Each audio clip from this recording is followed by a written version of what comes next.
Hello दोस्तों, welcome back to my channel study with JS Kashyap. आज 1 जनवरी है, आज नई साल है और आपको अंग्रेजी नववर्ष की बहुत बहुत शुभकामनाएं। हम आशा करते हैं कि आप इस साल में ज़रूर अपनी जॉब को प्राप्त करेंगे अगर आपको अभी तक अपनी जॉब नहीं मिली है। और इसी उम्मीद के साथ हम इस नई साल की शुभकामनाएं सभी हमारे व्यूअर्स को हमारी और हमारी टीम की तरफ से। चलिए आइए हम जो भी हमने एक वीक में पढ़ा है वो हम फटाक से जल्दी से एकदम रिवीजन करते हैं और हम कोशिश करेंगे कि बहुत जल्दी इसको एक्सप्लेन नहीं करेंगे और हम रिवीजन करेंगे। चलिए आइए बिल्कुल बिना समय गवाए हुए शुरू करते हैं। पहला प्रश्न है आपका, वीर बाल दिवस कब मनाया जाता है? इस प्रश्न का सही आंसर है 26 दिसंबर। 26 दिसंबर को वीर बाल दिवस मनाया जाता है और ये पहली बार मनाया जा रहा है। मोदी जी ने घोषणा की थी अभी पिछली बार, तो ये जो प्रकाश पर्व था उस पर घोषणा की थी और बोला था कि 26 दिसंबर को हम वीर बाल दिवस मनाएंगे, क्योंकि गुरु गोविंद सिंह के 2 पुत्र थे, जोरावर सिंह और फतेह सिंह। इनको दीवार में जिंदा चिनवा दिया गया था मुगल बादशाह के द्वारा। इस उन्हीं के बलिदान को याद करने के लिए इस दिन को घोषित किया गया है। तो 26 दिसंबर को आपका वीर बाल दिवस मनाया जाता है। अगला प्रश्न है आपका, India the mother of democracy पुस्तक को किसने तैयार किया है? ये आपकी बुक लिखी गई, आपको बताना किसने लिखा है। प्रश्न का सही आंसर है Indian council of historical research, यानी भारतीय इतिहास अनुसंधान परिषद ने इस बुक को लिखा है और इसको हाल ही में रिलीज किया गया है। अगला प्रश्न है, हाल ही में नेपाल के नए प्रधानमंत्री कौन बने हैं? प्रश्न का सही आंसर है पुष्प कुमार दहल। इनके नाम के आगे प्रचंड भी है, तो पुष्प कुमार दहल प्रचंड अभी नेपाल के नए प्रधानमंत्री बने हैं। विद्यादेवी भंडारी वर्तमान में यहाँ की राष्ट्रपति हैं। राजधानी काठमांडू है यहाँ की। अगला प्रश्न है, हाल ही में जारी आंकड़ों के अनुसार देश में प्रति कृषक परिवार की औसत आय किस राज्य में सर्वाधिक है? तो सबसे ज्यादा जो किसानों की आय है किस राज्य में है? इस प्रश्न का सही आंसर है मेघालय। मेघालय में जो वार्षिक आय है वो सबसे ज्यादा है और उसके बाद जो आपका ये पंजाब आता है, दूसरे नंबर पंजाब है। अगला प्रश्न है, हाल ही में नॉर्थ ईस्ट फेस्टिवल का 10वां संस्करण कहाँ आयोजित किया गया है? प्रश्न का सही आंसर है न्यू दिल्ली। ये नई दिल्ली में अभी आयोजित किया गया है। अगला प्रश्न है आपका, हाल ही में जारी फोर्ब्स की सूची में शीर्ष 25 में सबसे ज्यादा कमाई करने वाली महिला एथलीट में कौन भारतीय शामिल हैं? तो कौन सी भारतीय हैं? ऑप्शन से सही आंसर है इसका पीवी सिंधु। अभी पीवी सिंधु जो अपनी भारत की आपकी बैडमिंटन प्लेयर हैं, ये आपकी सबसे ज्यादा कमाई करने वाली शीर्ष 25 में शामिल हैं। और टॉपर कौन है आपका? टॉपर है नाओमी ओसाका, जापान की जो टेनिस प्लेयर है। अगला प्रश्न है, राइट टू रिपेयर पोर्टल किसने लॉन्च किया है? इसके तहत कोई भी मैन्युफैक्चरिंग जो आपकी डिटेल्स हैं वो शेयर की जाएंगी कस्टमर के साथ। प्रश्न का सही आंसर है आपका पीयूष गोयल, जो आपके वाणिज्य और उद्योग मंत्री हैं वर्तमान में, पीयूष गोयल। और इन्होंने अभी इस पोर्टल को लॉन्च किया, नाम है राइट टू रिपेयर पोर्टल। अगला प्रश्न है आपका, सुशासन दिवस कब मनाया जाता है? यानी गुड गवर्नेंस डे कब सेलिब्रेट किया जाता है? प्रश्न का सही आंसर है 25 दिसंबर। ये माननीय जो पूर्व प्रधानमंत्री अटल बिहारी वाजपेयी जी की जन्मतिथि है ये 25 दिसंबर, इसलिए उनके दिन को इसको सेलिब्रेट करने के लिए इस दिन को घोषित किया गया है। अगला प्रश्न है आपका, हाल ही में all India inter university fencing championship 2022 का आयोजन कहाँ किया जा रहा है? फेंसिंग का मतलब होता है तलवारबाजी। आपको बताना है कहाँ पर ये चैंपियनशिप आयोजित की जा रही है। प्रश्न का सही आंसर है आपका जम्मू कश्मीर। जम्मू कश्मीर में इस प्रतियोगिता का आयोजन किया जा रहा है अभी। अगला प्रश्न है आपका, राष्ट्रपति पर महाभियोग संविधान के किस अनुच्छेद में दिया गया है? इस प्रश्न का सही आंसर है आर्टिकल 61 में बताया गया है कि हम राष्ट्रपति पर महाभियोग लगा सकते हैं अगर किस कारण से, अगर वो राष्ट्रपति आपका संविधान का उल्लंघन करता है तो। अगला प्रश्न है आपका, न्यूनतम समर्थन मूल्य यानी एमएसपी कितनी फसलों के लिए निर्धारित किया जाता है? इस प्रश्न का सही आंसर है 23 के लिए आपका एमएसपी। एक्चुअली में 22 के लिए एमएसपी दिया जाता है और जो एक गन्ना है उसके लिए एफआरपी दिया जाता है। तो टोटल फसलें आपकी 23 हैं और कभी कभी एग्जाम में अगर 23 ऑप्शन नहीं है तो 22 ऑप्शन रहता है, तो वो भी आपको मार सकते हैं उसको। अगला प्रश्न है आपका, हाल ही में किसे यूरोपीय संघ में उम्मीदवार देश के रूप में शामिल किया गया है? कैंडिडेट कंट्री के रूप में आपका यूरोपियन यूनियन में शामिल किया गया है। प्रश्न का सही आंसर है बोस्निया एंड हर्जेगोविना। इस कंट्री को आपको अभी उम्मीदवार कैंडिडेट कंट्री के रूप में शामिल किया गया है और टोटल अभी वर्तमान में 8 आपकी कैंडिडेट कंट्री हैं और आपके जो इसके मेंबर हैं वो 27 मेंबर हैं। अगला प्रश्न है, लोसर महोत्सव किस राज्य में मनाया जाता है? प्रश्न का सही आंसर है आपका लद्दाख। लद्दाख में ये आपका जो फेस्टिवल है लोसर, वो ये तिब्बती जो बौद्ध धर्म को मानने वाले लोग हैं इस त्योहार को मनाते हैं। अगला प्रश्न है, the urban learning internship programme यानी जिसको शॉर्ट में टूलिप कहा जाता है, इसको किसके द्वारा विकसित किया गया है? प्रश्न का सही आंसर उपयुक्त सभी यानी ministry of housing and urban affairs और AICTE अखिल भारतीय तकनीकी शिक्षा परिषदी और मिनिस्ट्री ऑफ एजुकेशन यानी शिक्षा मंत्रालय, इन तीनों मंत्रालयों ने मतलब तीनों जो बॉडीज इन्होंने मिलकर के इस प्रोग्राम को आपको लॉन्च किया है ट्यूलिप का, और इसके अंतर्गत जो आपके छात्र हैं उनको आपकी इंटर्नशिप प्रोवाइड की जाएगी। अगला प्रश्न है आपका, फेम इंडिया योजना किससे संबंधित है? फेम, और कई बार एग्जाम में पूछा गया है। प्रश्न का सही आंसर है आपका इलेक्ट्रिकल वाहन, ये जो आपके इलेक्ट्रिकल व्हीकल हैं इनके डेवलपमेंट से रिलेटेड है आपकी फेम इंडिया योजना। अगला प्रश्न है आपका, गोल्डन क्रीसेंट ट्रायंगल कौन से इसमें है आपके कौन कौन से देश शामिल हैं? प्रश्न का सही आंसर है ईरान, अफगानिस्तान, पाकिस्तान। इसमें जो आपके मादक पदार्थ हैं इनका सबसे ज़्यादा उत्पादन होता है यहाँ पर और यहाँ से ही सबसे ज़्यादा वर्ल्ड में तस्करी होती है, इसलिए इसको आपका गोल्डन क्रीसेंट ट्रायंगल का नाम दिया गया है। और जो आपका गोल्डन ट्रायंगल है उसमें आपके म्यांमार आ जाता है, उसके अलावा आपका थाईलैंड आ जाता है और आपका कंबोडिया, आपका लाओस, ये जो आ जाते हैं वो आपके गोल्डन ट्रायंगल में आते हैं। अगला प्रश्न है आपका, हाल ही में इंदिरा गांधी शांति निरस्त्रीकरण और विकास पुरस्कार किसे दिया गया है? यानी इंदिरा पी गांधी प्राइज है फॉर पीस डिसआर्मामेंट एंड डेवलपमेंट किसे प्रदान किया गया है? प्रश्न का सही आंसर है ओनली ऑप्शन 1 एंड 2 यानी आपका जो इंडियन मेडिकल एसोसिएशन है और इसके अलावा trained nursing organisation of India INAI, इस दोनों को संगठन को ये अभी पुरस्कार दिया गया है। इन्होंने कोविड-19 में और जो लोगों की बहुत हेल्प की है इसलिए इनको यह अवार्ड दिया गया है।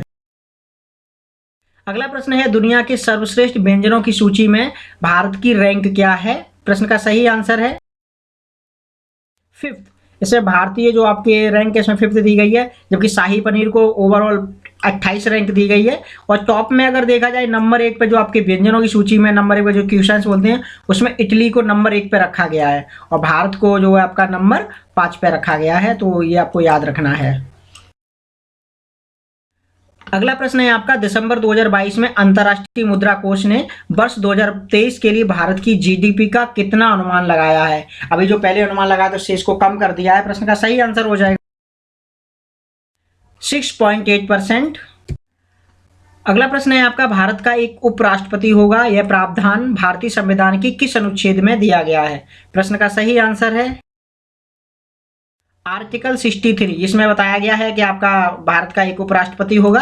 आर्टिकल 61 मैंने बताया था जो भारत का जो राष्ट्रपति है उस पर महाभियोग से रिलेटेड है। आर्टिकल 52 कहता है कि भारत का एक राष्ट्रपति होगा, there shall be a president, वो 52 है। उपराष्ट्रपति के बारे में 63 में एक्सप्लेन किया गया है। अगला प्रश्न है, हाल ही में अटल सम्मान किसे दिया गया है? प्रश्न का सही आंसर है प्रभु चंद्र मिश्रा, इनको अभी अटल सम्मान दिया गया है।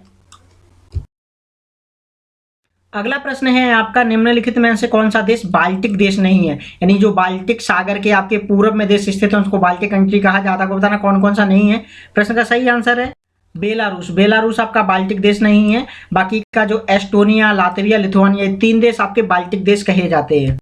अगला प्रश्न है आपका, हाल ही में अंतर्राष्ट्रीय महामारी तत्परता दिवस कब मनाया गया है? यानी international day of epidemic preparedness आपका कब सेलिब्रेट किया गया है? प्रश्न का सही आंसर है 27 दिसंबर यानी 27 ऑफ दिसंबर को यह दिन सेलिब्रेट किया जाता है।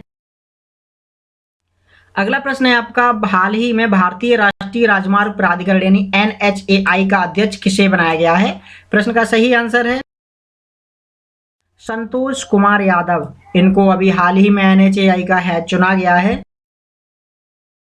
अगला प्रश्न है आपका, हाल ही में इंडियन बैंक ने किस राज्य में एमएसएमई प्रेरणा कार्यक्रम शुरू किया है? तो एमएसएमई प्रेरणा बताना है किस राज्य में शुरू किया गया है। प्रश्न का सही आंसर हो जाएगा राजस्थान। ये राजस्थान में आपका शुरू किया। किसने शुरू किया है? आपका इंडियन जो बैंक है, इन्होंने इलाहाबाद बैंक के साथ कोलैबोरेशन करके इसको शुरू किया है। अगला प्रश्न है, श्री सैलम मंदिर भारत के किस राज्य में स्थित है? इसका सही आंसर है आंध्र प्रदेश। इस मंदिर में अभी राष्ट्रपति द्वारा जो आपके द्रौपदी मुर्मू हैं, इन्होंने यहाँ प्रसाद योजना के अंतर्गत इसमें जो इसकी विकास की परियोजनाओं का शुभारंभ किया है। अगला प्रश्न है आपका, हाल ही में किस राज्य में पहला अंतर्राष्ट्रीय समुद्र तट महोत्सव शुरू हुआ है? इंटरनेशनल जो आपका बीच फेस्टिवल है आपका पहली बार मनाया जा रहा है। कहाँ पर मनाया जा रहा है? प्रश्न का सही आंसर है केरल में अभी इस आयोजन किया गया है और आपके जो सीएम है आपके पिनरई विजयन, इन्होंने इस कार्यक्रम का उद्घाटन किया था। अगला प्रश्न है आपका, हाल ही में चर्चा में रहा 30x30 लक्ष्य किससे संबंधित है? प्रश्न का सही आंसर है जैव विविधता संरक्षण यानी कंजर्वेशन ऑफ बायोडायवर्सिटी। और इसमें क्या है आपका 2030 तक जो आपके वाटर बॉडीज हैं और नेचुरल जो सोर्स हैं उनको 30% तक आपका कंजर्व करना है, यानी 30% तक उनको संरक्षित करना है। यही 30x30 का लक्ष्य आपका जैव विविधता संरक्षण के लिए रखा गया है। प्रश्न है आपका, दिसंबर 2022 में किसे भारतीय सेना का अगला इंजीनियर इन चीफ बनाया गया है? प्रश्न का सही आंसर है लेफ्टिनेंट जनरल आपके अरविंद वालिया हैं, जो आपके फोटो में दिख रहे हैं। इनको अभी इंजीनियर इन चीफ बनाया गया है। जनरल मनोज पांडे आपके आर्मी चीफ हैं। अनिल चौहान आपके सेकंड आपके सीडीएस हैं, जो चीफ आपके डिफेंस स्टाफ के आपके जो है अनिल चौहान है आपके। उसके अलावा एडमिरल जो आर हरिकुमार हैं वो आपके नेवी के चीफ हैं। अगला प्रश्न है, राष्ट्रपति के क्षमादान की शक्ति भारतीय संविधान के किस अनुच्छेद में निहित है? प्रश्न का सही आंसर है 72। आर्टिकल 72 में बताया गया है कि जब किसी आदमी को दोषी मतलब करार दिया जाता है सुप्रीम कोर्ट के द्वारा, हाई कोर्ट के द्वारा, और उसमें मतलब उस व्यक्ति को जो आखिरी क्षमादान की शक्ति है वो राष्ट्रपति को दी गई है। अगर वो चाहे अपने विवेक से उसको क्षमा कर सकता है। ये आर्टिकल 72 में बताया गया है। अगला प्रश्न है कि हाल ही में किस राज्य ने लोकायुक्त विधेयक पारित किया है? तो प्रश्न का सही आंसर है आपका महाराष्ट्र सरकार ने अभी लोकायुक्त विधेयक पारित किया है। और इसके अंतर्गत कोई भी मंत्री, सीएम, सभी को हम जांच के दायरे में ला सकते हैं, लेकिन आपका मुख्यमंत्री पर जांच लगाने से पहले आपको विधानसभा से इसकी परमिशन लेनी होगी। अगला प्रश्न है आपका, धानु यात्रा महोत्सव किस भारतीय राज्य में मनाया जाता है? और ये भी 2 साल बाद इस फेस्टिवल को मनाया गया है। कोविड की वजह से इसको नहीं मनाया गया था। और इसमें मामा कंस और आपके श्री कृष्ण की कहानियों का जो आपका झांकी दिखाई जाती है। प्रश्न का सही आंसर है इस प्रश्न का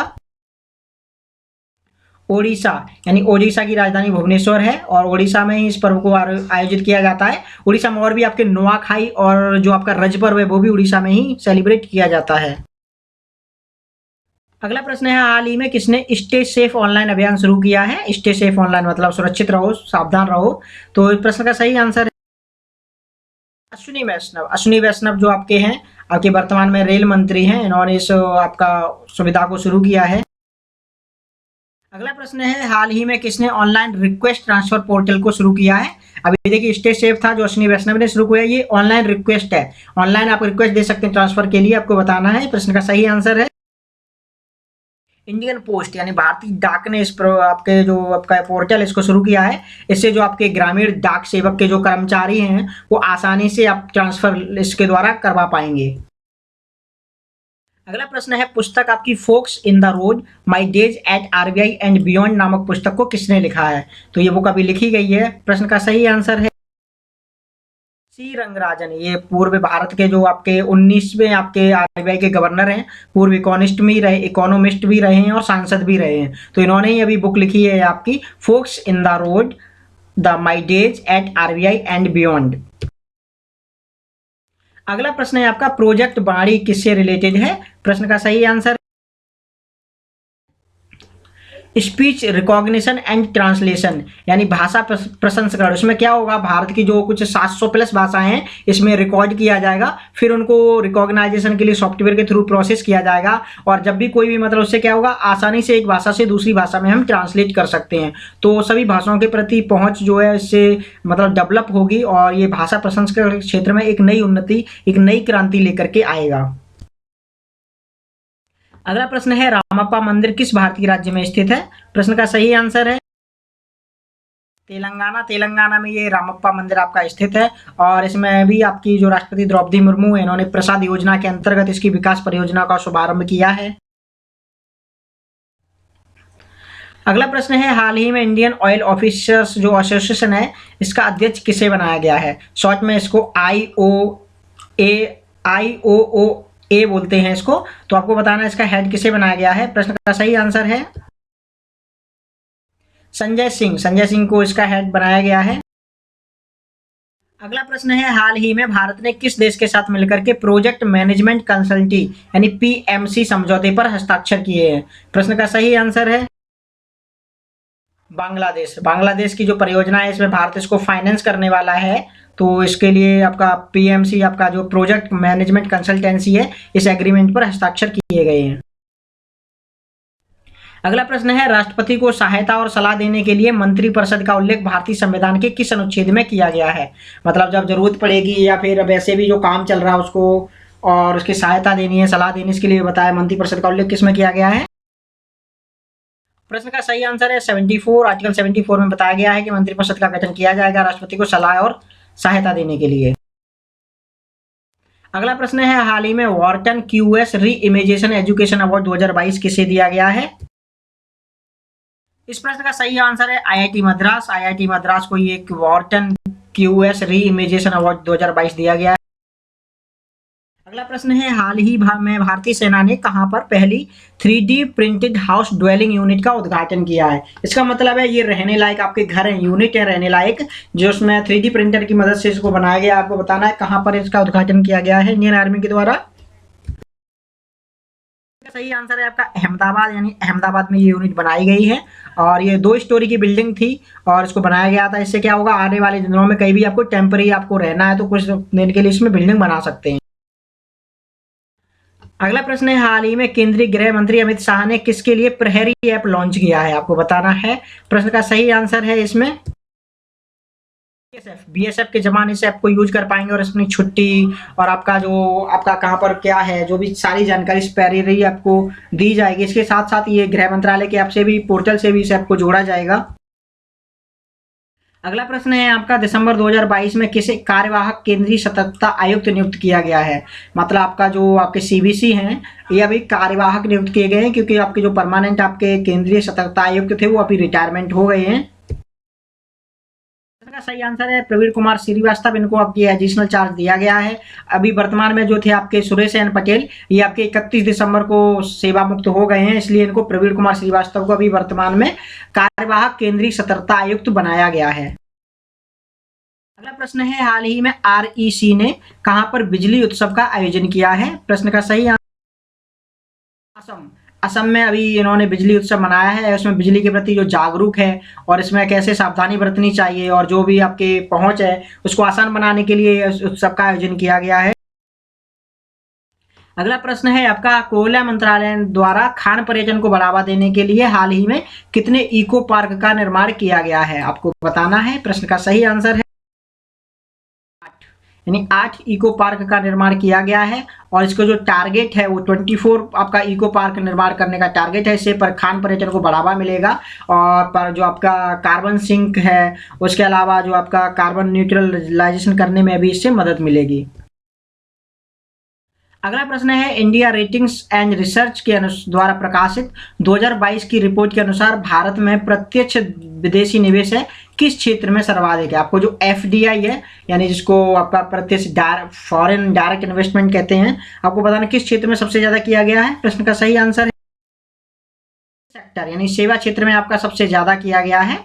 और ये आंकड़े आपके 2022 के अभी रिपोर्ट जो आपकी है India ratings and research report, जिसको शॉर्ट में IND-RA भी बोला जाता है, ये आपकी IND और RA रिपोर्ट जिसको कहा जाता है, इसने अभी ये आंकड़े दिए हैं कि आपका सर्विस सेक्टर में सबसे ज्यादा आपको भारत को FDI मिला है।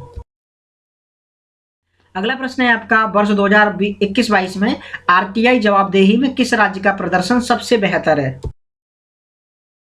प्रश्न का सही आंसर है आपका वेस्ट बंगाल। इसने कुछ 73% अपने जो आपकी आरटीआई थी उनका निपटान किया है। तो ये सबसे टॉप में आपका पश्चिम बंगाल है और सबसे बॉटम में आपका तमिलनाडु है। और इसका कुछ जो परसेंटेज जो आपका 14% के लगभग है इसका तमिलनाडु का। तो सबसे कम मतलब जो निराशाजनक प्रदर्शन आपका रहा है वो तमिलनाडु का रहा है। टॉप जो किया है वो आपका वेस्ट बंगाल यानी पश्चिम बंगाल ने टॉप किया है इसमें। अगला प्रश्न है आपका दिसंबर 2022 में विश्व स्वास्थ्य संगठन द्वारा निर्माकॉम को कोविड-19 की ओरल दवा के रूप में मान्यता मिली है। आपको बताना है इसे किसने बनाया है। तो प्रश्न का सही आंसर है भारत की एक कंपनी है, आपकी फार्मास्यूटिकल कंपनी है हेटेरो, इसने इसको ओरल दवा को बनाया है। और ये आपकी फाइजर जो कंपनी है उसकी एक दवा है आपकी, उसके लिए जिसको क्या नाम है जिसका कुछ लोबिड करके है, उसका आपका इसके बराबर आपका इसमें टक्कर देने वाली है ये दवा।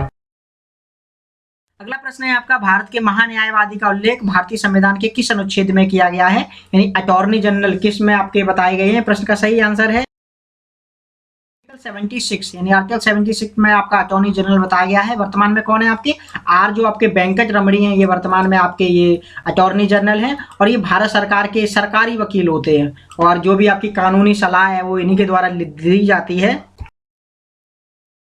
अगला प्रश्न है आपका हाल ही में दिग्गज फुटबॉलर पेले का निधन हो गया है। आपको बताना है वो किस देश के हैं। प्रश्न का सही आंसर है ब्राजील। ब्राजील के ये फुटबॉलर रहे हैं और ये इन्होंने 3 बार आपका जो वर्ल्ड कप जीता है ब्राजील ने, उसमें ये तीनों आपके जो वर्ल्ड कप थे उसमें खेले हैं और ये फुटबॉल का है। इनका 82 वर्षीय उम्र में निधन हो गया है। अगला प्रश्न है ब्रिटिश इंडियन आर्मी मेमोरियल किस देश में बनाया जाएगा। इस प्रश्न का सही आंसर है स्कॉटलैंड में। स्कॉटलैंड में इस जो आपका भारतीय जो आपका इंडियन आर्मी मेमोरियल है इसकी स्थापना की जाएगी। और स्कॉटलैंड में क्यों की जाएगी, क्योंकि जो आपके प्रथम और द्वितीय विश्व युद्ध हुए थे इसमें लाखों भारतीय सैनिकों ने अपना बलिदान दिया था। इंग्लैंड की तरफ से भारतीय जो आपके सैनिक थे इन्होंने इस युद्ध को लड़ा था, उन्हीं को याद करने के लिए इस ब्रिटिश इंडियन आर्मी मेमोरियल की स्थापना की जाएगी आपकी स्कॉटलैंड में। अगला प्रश्न है हाल ही में भारतीय खाद्य सुरक्षा मानक प्राधिकरण का मुख्य कार्यकारी अधिकारी किसे बनाया गया है, यानी सीईओ बताना है आपका।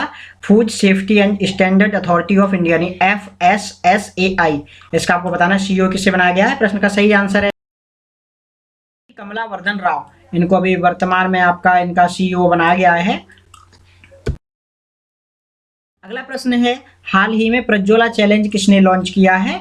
प्रश्न का सही आंसर ग्रामीण विकास मंत्रालय ने। और ग्रामीण मतलब जो आपके क्षेत्र है उनका विकास कैसे हो, इसमें सुझाव आपके आमंत्रित किए गए हैं। तो इसमें लोग पार्टिसिपेट कर सकते हैं, उस चैलेंज को जीत सकते हैं। इसमें जो विनर रहेंगे उनको 2 लाख, टॉप जो 5 विनर रहेंगे उनको 2 लाख रुपए का पुरस्कार दिया जाएगा। अगला प्रश्न है हाल ही में आयोजित विश्व ब्लिट्ज शतरंज चैंपियनशिप 2022 में कोनेरू हम्पी ने कौन सा पदक जीता है। प्रश्न का सिल्वर मेडल, जो आपकी भारत की आपकी कोनेरू हम्पी है इन्होंने रजत मेडल जीता है। इससे पहले इन्होंने 2019 में भी इसमें आपका मेडल जीता था इसने, इसलिए 2 मेडल जीतने वाली ये पहली भारतीय हैं। इसका जो गोल्ड है वो आपका मैग्नस कार्लसन ने जीता है। और आपका महिला वर्ग में आपका जो बीबी सारा है आपकी कजाकिस्तान की, इन्होंने आपका गोल्ड मेडल जीता था। अगला प्रश्न है हाल ही में चिल्लई कला का उत्सव आपका कहाँ मनाया गया है। चिल्लई कला महोत्सव जो आपका मनाया जाता है, प्रश्न का सही आंसर है श्रीनगर में ये आपका चिल्लई कला फेस्टिवल आयोजित किया जाता है। ये सर्दियों का जो ज़्यादा सर्दी का जो मौसम होता है उसको सेलिब्रेट करने के लिए श्रीनगर में आपका चिल्लई कला महोत्सव सेलिब्रेट किया जाता है। और कितने दिन का होता है ये 40 दिन का ये आपका फेस्टिवल होता है। मतलब 40 दिन की जो सर्दी होती है बहुत खतरनाक सर्दी होती है और इसको आपका चिल्लई कला नाम दिया गया है। अगला प्रश्न है आपका हाल ही में किस राज्य में ई सुश्रुत अस्पताल प्रबंधन सूचना प्रणाली को लॉन्च किया है। इसका सही आंसर है आपका उत्तर प्रदेश सरकार ने इसको लॉन्च किया है।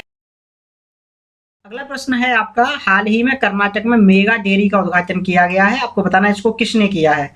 प्रश्न का अमित शाह, आपके जो वर्तमान में आपके गृह मंत्री और सहकारिता मंत्रालय के मंत्री हैं आपके अमित शाह, इन्होंने कर्नाटक में मेगा डेयरी का एक उद्घाटन किया है। और इसकी जो डेयरी क्षमता अभी 10 लाख दूध को प्रोसेस करने की होगी और फ्यूचर में इसको 14 लाख प्रति डे तक इसको बढ़ाया जाएगा। तो ये इंपॉर्टेंट पॉइंट है आपके लिए। अगला प्रश्न है आपका हाल ही में किसे रेलवे बोर्ड का अगला अध्यक्ष और सीईओ यानी मुख्य कार्यकारी अधिकारी बनाया गया है। का सही आंसर है आपका अनिल कुमार लोहाटी। इनको अभी भारतीय जो आपकी रेलवे बोर्ड है इनका अध्यक्ष और नेक्स्ट सीईओ बनाया गया है, क्योंकि अभी इनके जो अभी अध्यक्ष थे आपके BK त्रिपाठी वो रिटायर हो गए हैं 31 दिसंबर को, इसलिए इनको अभी नया अध्यक्ष बनाया गया है। अगला प्रश्न है आपका, राष्ट्रपति को संघ के कार्यों की जानकारी देना प्रधानमंत्री का कर्तव्य है। यह प्रावधान भारतीय संविधान के किस अनुच्छेद में दिया गया है? Duties of prime minister in respect to the furnishing of information to the president. तो आपको बताना है कौन सा आर्टिकल है ये आर्टिकल है आपका 78, यानी 78 आर्टिकल कहता है कि आपको राष्ट्रपति को जानकारी देनी है कि जो आपका संघ के क्या कार्य चल रहे हैं, क्या प्रशासन के नियम, आपका प्रशासन कैसा चल रहा है, ये सारी जानकारी आपको राष्ट्रपति को देनी है। अगर राष्ट्रपति मांगता है किसी विषय में जानकारी तो भी आपको जानकारी ये प्रोवाइड करानी है। तो हम कुछ अनुच्छेद देख लेते हैं जल्दी से। अनुच्छेद जो 56 है ये कहता है आपका राष्ट्रपति की जो पदावधि होगी वो अपने पद ग्रहण करने से 5 साल के लिए तिथि को मतलब आपका पद को धारण करेगा, ये आर्टिकल 56 में बताया गया है। और आर्टिकल जो 57 कहता है कि आज राष्ट्रपति किसी भी अपने पद पर दोबारा आपका निर्वाचन लड़ सकता है। उसके अलावा आर्टिकल 58 है, यदि कोई व्यक्ति राष्ट्रपति बनना चाहता है तो वो किसी लाभ के पद पर नहीं होना चाहिए, यानी वो लोकसभा या राज्यसभा का सदस्य नहीं होना चाहिए तो राष्ट्रपति मतलब चुनाव लड़ने का हकदार है। उसके अलावा जो आर्टिकल 60 है वो कहता है राष्ट्रपति की जो शपथ है वो आर्टिकल 60 में बताई गई है। आर्टिकल 61 जो बताया था मैंने राष्ट्रपति पर महाभियोग, उसके बारे में व्याख्या करता है।